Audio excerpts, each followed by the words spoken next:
we have had one heart attack, for real. 7 years ago, we had a heart attack. That was good stuff. A lot has happened since I made my first video on McKamey Manor. We've pretty much always known that Russ McKamey is a less than savory person, that his little haunted manor is not what it advertises itself to be, that the prize money is a scam, and that hundreds, if not thousands, of participants have been emotionally and physically harmed over the years by the whole ordeal. But just when we thought McKamey Manor might have finally succumbed to all the backlash, and maybe Russ would just do us all a favor and slowly fade into the backdrop after being labeled one of the most hated humans in America, we have new incidents to unpack. From a damning documentary, new criminal charges, and new investigations, Russ really is just the cockroach that won't go away. And even saying that kind of feels mean to the cockroaches. Hey humans, it's Hannah. Welcome back to the channel. Today we are talking about McKamey Manor again. And I know pretty much everything you've heard and learned about McKamey Manor has probably been against your will, but here we are. I have so many thoughts on the updates, and we're going to get right into it right after today's sponsor. This video is sponsored by Love and Pies, and my obsession with Love and Pies has not waned since the last time I talked to you about it. I still stand by that Love and Pies is the best, cutest, most relaxing game that is also really easy to pick up throughout the day and just play for a couple minutes when you need a little mental break. You play the game by matching ingredients to create pies and other baked goods that look just delicious, even through the screen. Then use the coins you get from serving customers to customize your cafe and your town to your liking. I am so far into the game. I'm on level 120, and so I have a lot of rooms built out. Let me show you my parlor today. It's so cute. I feel like I made it such a cute little vintage vibe. I just want to have a cup of tea and a piece of pie in this place. You also get to go deep into the game's story, which follows Amelia, who's reviving her mother's cafe after it was mysteriously burnt down by someone unknown, and her mother is still missing. I am so invested in the drama and the small town gossip at this point. Like Edwina, who we really can't tell what her true intentions are, and we don't know if she's actually a villain or if she's really not. However, little Kate is my favorite though. She is so adorable and her animations are just so cute.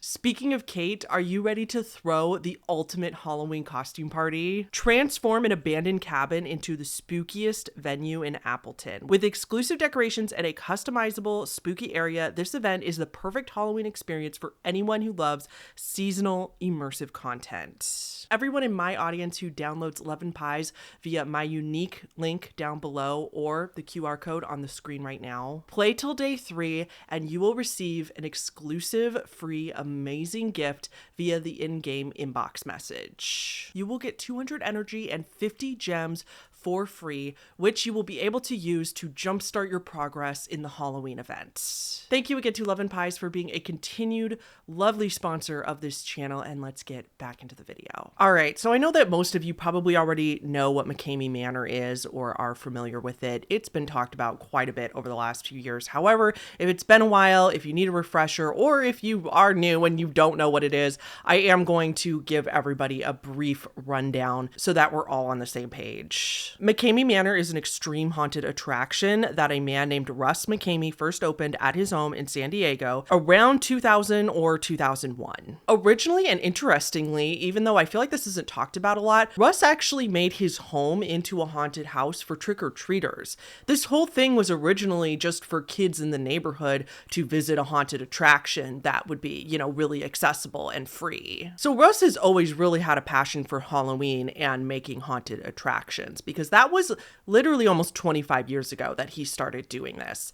However, year by year, things in his haunted house got more intense. The scares got worse, the blood got bloodier. And so eventually Russ changed it to be adults only. He didn't want to cater to children anymore because he wanted to push the boundaries, and push the boundaries he did. So then years into doing this and having it be adults only, Russ then started to film people going through his haunted attraction, and he would post the videos of people experiencing it online. This is where McKamey Manor really started gaining notoriety. If he had never started posting these online, it probably would have just been a local thing that people were aware of and thought was weird, but were kind of like to each their own.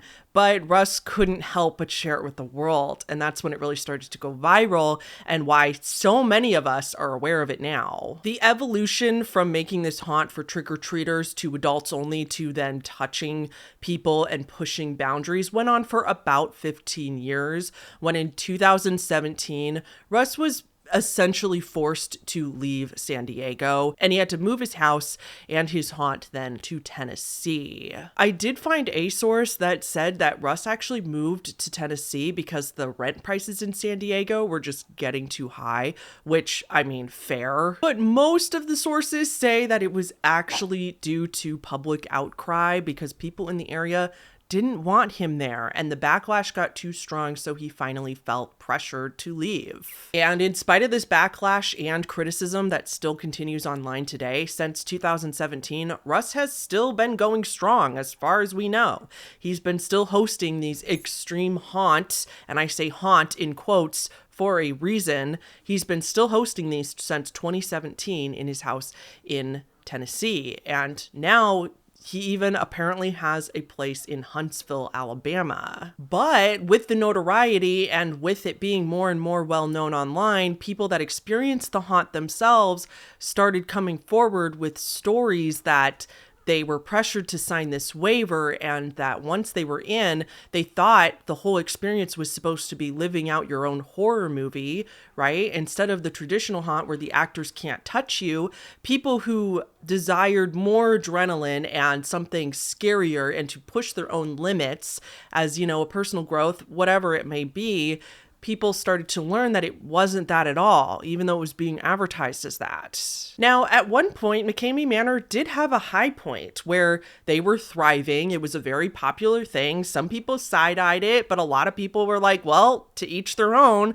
If you want to go be tortured and consent to be tortured, then who am I to judge? And at this high point, Russ McKamey was boasting about a 27,000 person waiting list. I have never seen any proof of this waiting list, and the way Russ has objectively lied in the past, I wouldn't doubt if he was just doing this as a tactic to boost interest in his haunt. But regardless, I do actually believe that there probably was a waiting list of some kind at some point. Because you were consenting to basically torture, because the actors could touch you and do things to you, Russ, of course, had to make the requirements to enter the haunt pretty high. A huge part of this that has been talked about so much is the 40-page waiver that he makes every participant sign before they go in. Participants also had to agree to a background check. They had to have a doctor's note saying they could go, and they had to have a recent sports physical proof to show that they were in good enough physical condition to be able to handle it. If you were selected by Russ to go through his haunt, you didn't have to pay a dime. All you had to do was bring him a bag of dog food or a few cans of dog food that he says that he donates to animal shelters. Now let's go back to that 40-page waiver. Some of the waiver has been leaked online where people were then really horrified by what people were signing up for. And assuming the leaked waiver is authentic, it says that you might get your hair cut or shaved, your teeth might be pulled out, you may have to interact with animals, there may be animals put on you, which we're not even going to get to that today because that's just animal cruelty.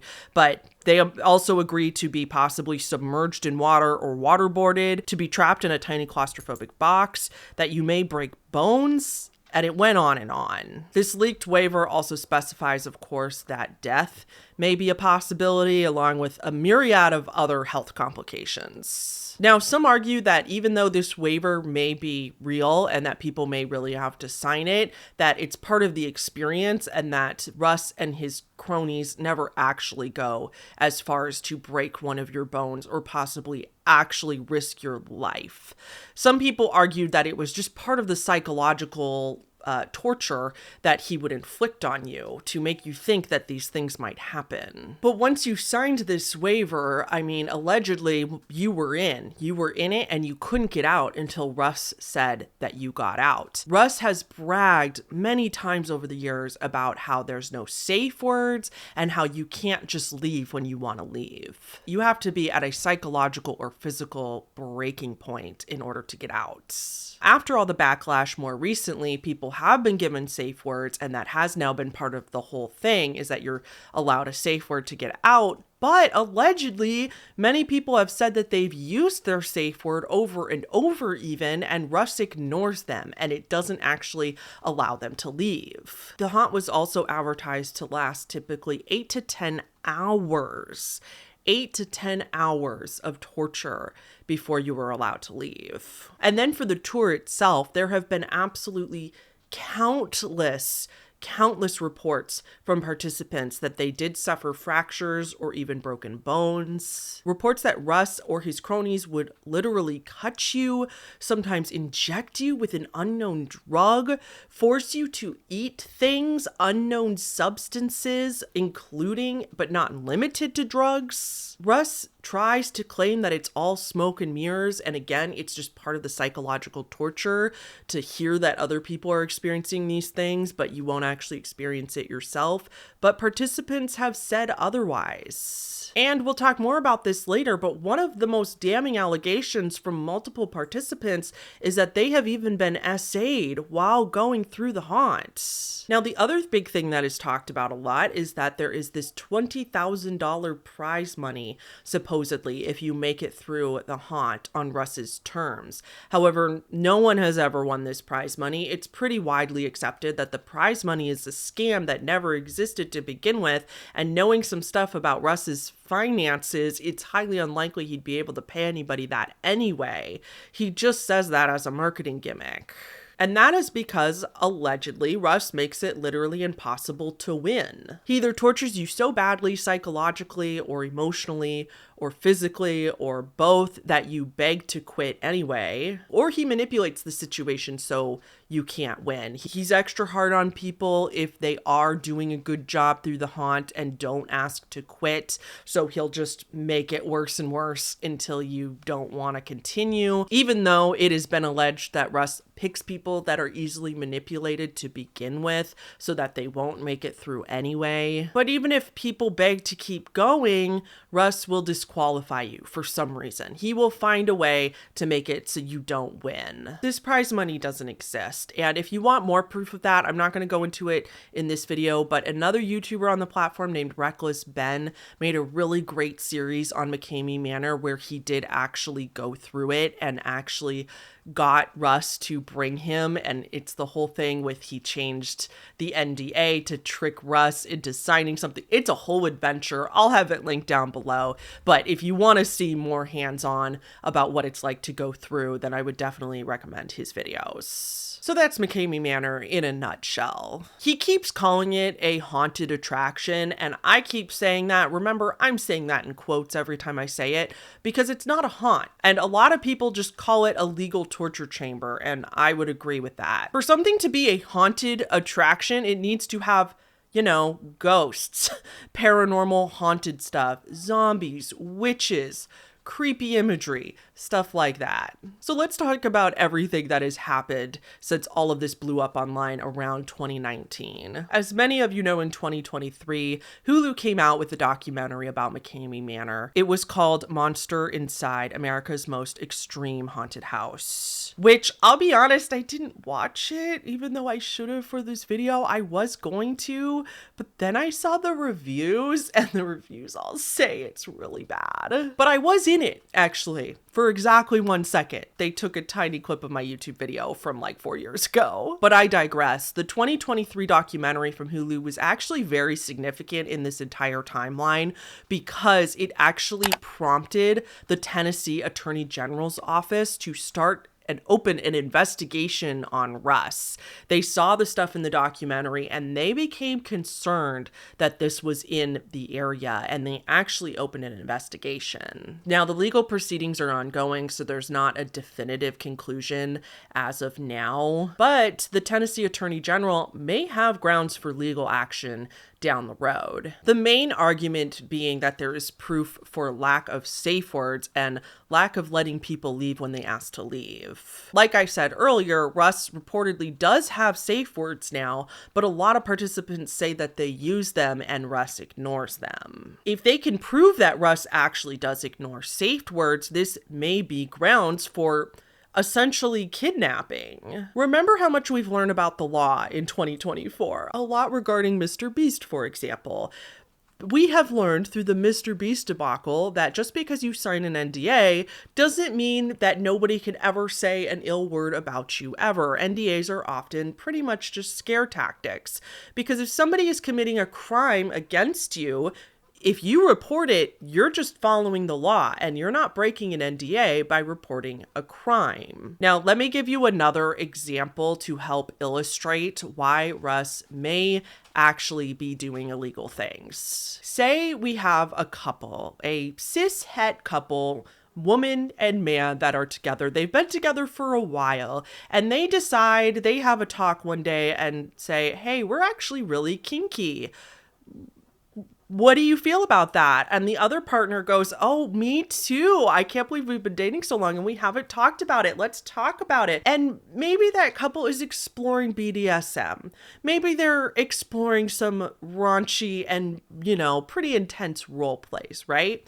What if this couple, since, they don't know if they're going to be together forever, they decide that they want to sign a contract with each other, kind of 50 Shades of Grey style, they want to sign a contract to say that they're not going to press charges on each other if they are playing out these role plays together and things happen. But they have in there that there's safe words and it won't go this far and all that, but they sign it just so that they're both more comfortable exploring the fantasies with each other. Now, one of the role-playing games that this hypothetical couple is going to play is that the man in this couple is going to kidnap the woman, his girlfriend. They have this whole plot where he kidnaps her after work, takes her to another location, and this is part of their game. They've decided beforehand that it's going to last 2 days. They've decided that it's going to be this, and this, that he's going to do this, and this to her, right? They've talked about it. They're both consenting adults.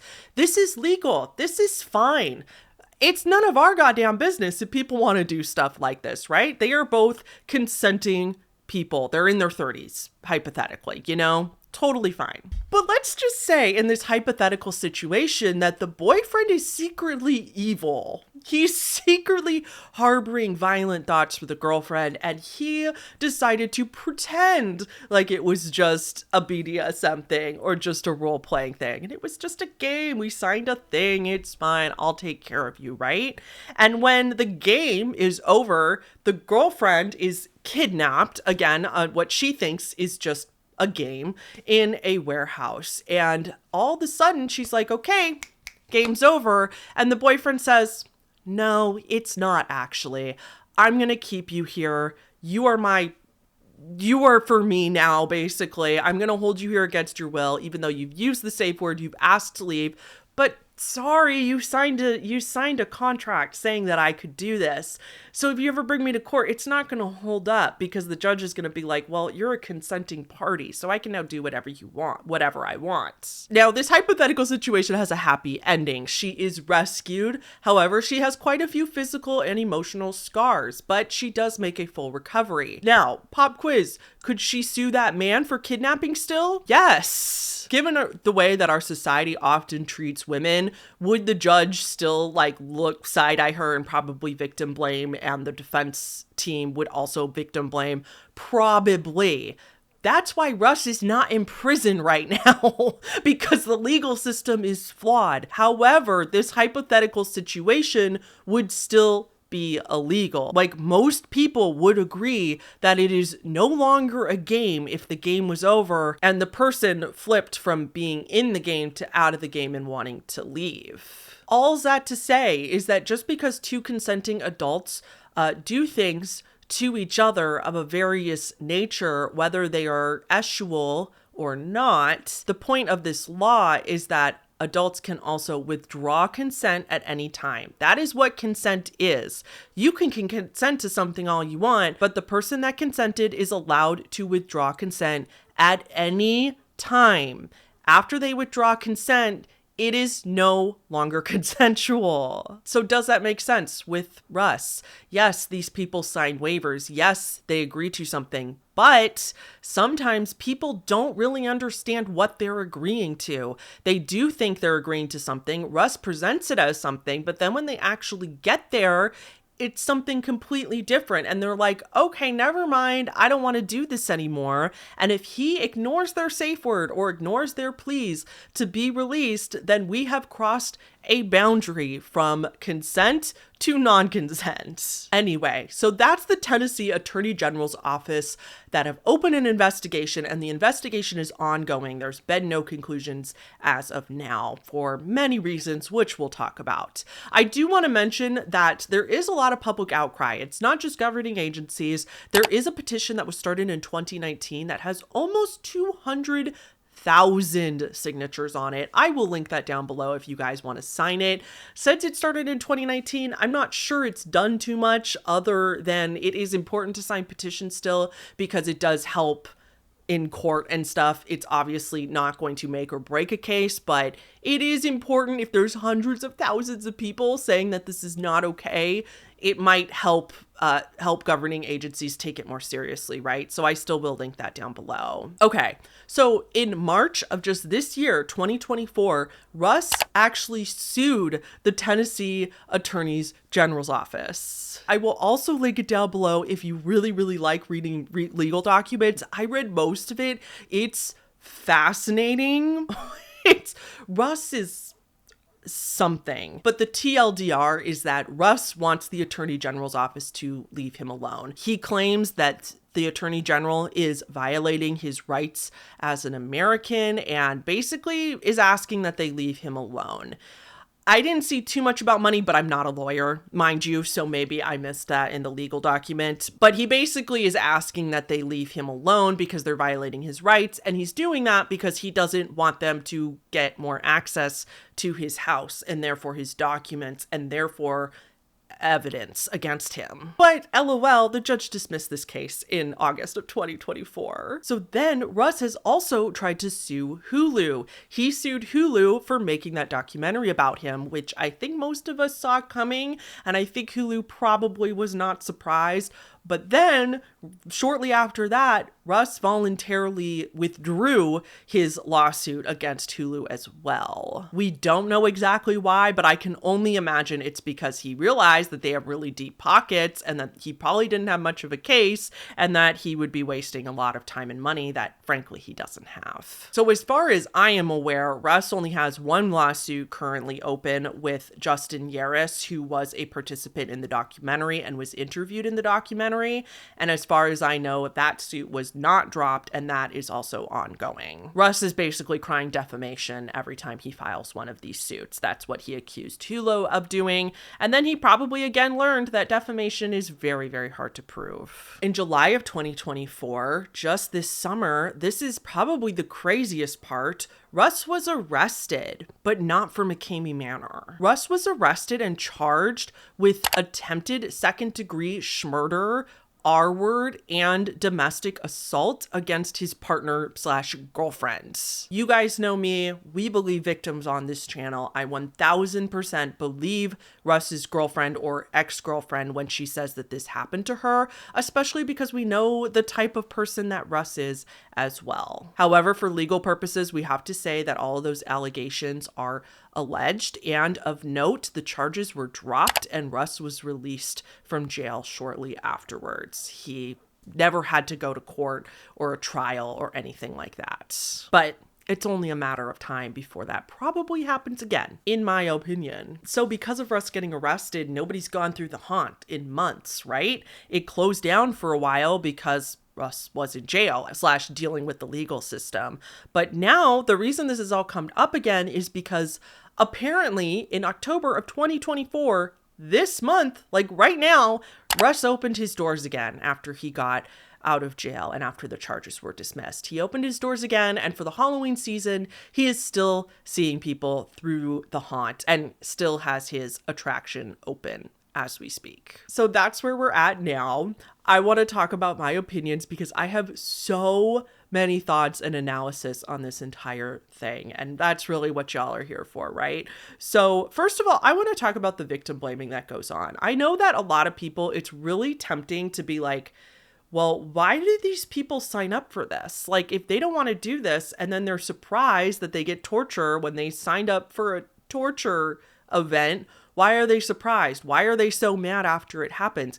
They signed a waiver saying that all this stuff could happen. A lot of these people also go back for a second time, even after they've already gone. So how is that anybody's fault but their own? I saw specifically on the Hulu documentary, I saw a lot of IMDb reviews that were just straight up victim blaming. But I have a few things to challenge that thought process, and here it is. First of all, a lot of the time, so you have to have a phone call with Russ. There's a lot of steps that go on to actually make it onto his property. A lot of the time, Russ will meet you at a separate location that's not his property so that the haunt can start there and he can kidnap you. So he can blindfold you or what have you, whatever you've agreed upon, and then he drives you to his property. As far as I know, I have never seen anybody sign a waiver in video footage before they were kidnapped or consensually kidnapped. So remember, by that point, you're already in it. Like, you already feel like, I've come this far, I guess I'm gonna keep going, you know? So you get to his property, you're then there signing the waiver. Very often in, again, this famous video that many people have seen where there's these participants in a creek, they're trying to read and sign this waiver while they're already, damn it, like they're really dirty. They already look exhausted and miserable. And I just want to remind people that signing this waiver, in my opinion, by the way, my opinion, not fact, but in my opinion, is coercive in nature. Contestants themselves have said that they felt coerced signing the waiver because they're already there on the property. Their adrenaline is pumping through their veins because they're about to do this thing that's really, really scary. Probably one of the most scary things they've ever done in their life. And yes, they wanted that. They like the adrenaline, but they're doing that. And Russ is waving this 40-page waiver in their face that, you know, they're not going to sit there and read all 40 pages of that. And a lot of them have said, like, basically, I would have signed anything in that moment because my adrenaline's rushing. I'm already in it. I've already come this far. So in my opinion, it's coercive. If he really wanted people to digest the waiver and sign it on their own free will, he would send it to them a week in advance. He would send it to them way before, email it to them, and allow them to read it thoroughly while they are not in a heightened state, while they are not already there with Russ himself pressuring them and yelling at them and berating them and whatever it is that he does. And you would get a chance to read the waiver online, digest it, think about this, think, do I really want to do this? I could stop right now. But he doesn't do that. Why would he do that? There's a reason. And that's because he knows that the vast majority of people would never come, especially if it's true, like many people allege, that he picks people that are easily manipulated on purpose because he wants to break them. That's part of his whole shtick. So I would argue, even though these people are willing participants at first, I would argue that they are being coerced into this experience, and that it's often not what they are promised that it's going to be at the beginning. And I would also like to remind the people victim blaming that we touched on before, but the whole point of consent is that you can withdraw it at any time. Just because you agreed to something one time doesn't mean that you're agreeing to it all the time. Just because you agreed to something 1 minute doesn't mean that 5 minutes later you're still agreeing to that thing. If somebody who was enthusiastically consenting starts to look, their body language is changing, they look out of it, they look like they're not having fun anymore, they verbally say, stop, I don't want to do this anymore. If you don't stop right away, then that is no longer consensual. Now, the second really important point I'd like to make for people who, again, say that, well, these people signed up for it, is that it is highly suspected, Again, I'm only not saying definitively for legal purposes because I don't want to get sued, but it is highly suspected by the vast majority of people that Russ, this is a fantasy of his. He is most likely getting his rocks off to doing these things because why else would he have been doing it for 20 some years? You know, again, allegedly. But if that is in fact the case, if he is setting up these consensual torture situations free of charge, which again is another legal loophole that he uses, but if he is secretly doing it for his fantasies and to satisfy let's just say it, a kink that he has, then it is that null and void. Everything's null and void. That is inherently problematic. That is inherently non-consensual because again, for consent, both parties / all parties need to be aware of what the intentions are in the room. You don't get to just do this saying that it's because it's all in good fun and I love scaring people and blah, blah, blah, blah, blah. If your intent is sexual behind closed doors, that is also not consensual because people are going to experience being scared. They are going to feel like they are in a real life horror movie. That's what a lot of people have said that why they actually do it, because they like adrenaline and they want to do that. But they're doing that. They think that this is a haunted attraction and the person running it is secretly enjoying it in a really creepy way, if you know what I mean. Null and void, non-consensual. I don't care what you say. That's gross. And remember, Russ is like in his 50s. There's a just inherent power imbalance too, because a lot of the time it is young people in their 20s, maybe 30s, but a lot of the time young women in their 20s and stuff like that. That is just inherently a power imbalance in this situation. And because the people participating are not aware of your fantasy, don't care what you say. That's gross. Now, along those lines, there have been allegations of SA within the haunt. There are sometimes very young women that are legal adults, but they go through the haunt with Russ alone, without any of their friends and without any of the cronies. In Russ's lawsuit to the Tennessee Attorney General, under the facts section, there was an account from a woman who I believe was in the Hulu documentary as well. Her name was Melissa Everly. She had gone through the haunt before and did come back to do it a second time. Now, remember, that's another argument people make is that, well, why are they going back then if it was so bad the first time? Because the first time she did it was fine. It was what she expected. So she did want to go back, but this time she was alone and Russ showed up at her hotel room first. Melissa alleges that Russ was making sexual comments to her. And then when her tour started, which remember she was alone for, he did start to touch her neck in a way that made her uncomfortable. During the haunt, because remember, it's like 10 or more hours sometimes, she got so exhausted, as you do from doing lots of physical activity. And he also makes people exercise for hours on end. So she got really tired and was like, I want to go to sleep. And Russ was like, yeah, take a nap. So she falls asleep in the middle of the attraction. But Melissa alleges that when she woke up, she asked Russ how his footage was going and if she liked the footage so far, because remember, Russ live streams and posts this on a secret Facebook group for fans of the haunt to watch along with him, but Russ allegedly told her when she woke up that there was some footage that he wished he had from when she was asleep, but that he doesn't have it, but he wishes he did have it, allegedly. This has changed Melissa forever. She still wonders what happened while she was asleep. She doesn't know what happened while she was asleep. Maybe nothing happened while she was asleep. And for the love of, I hope nothing happened, but she still questions to this day. She has said that she doesn't know exactly what happened. And it is so traumatizing and so upsetting to her. So again, I say, when you're thinking of people signing up, remember there's nuance to this. It's not always the same situation.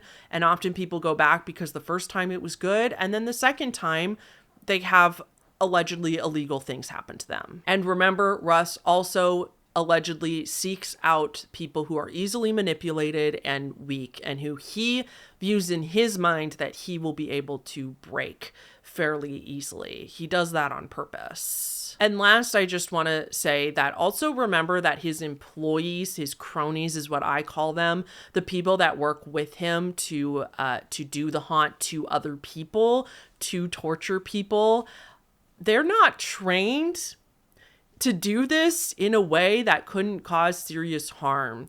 Like, think about, again, even if you were like, I really want to know what it's like to be waterboarded. Like, I'm just really curious. I want to see if I can withstand it at all. These people are not trained to do it in a way that is safe and that will guarantee that there won't be long-term effects. Like, there just feels like there's so much room for error here. And one time they did, his employees, I don't know if you call them employees because he's not paying them, but his cronies did actually stop beating on a guy because they literally, according to them, literally thought that they had killed him.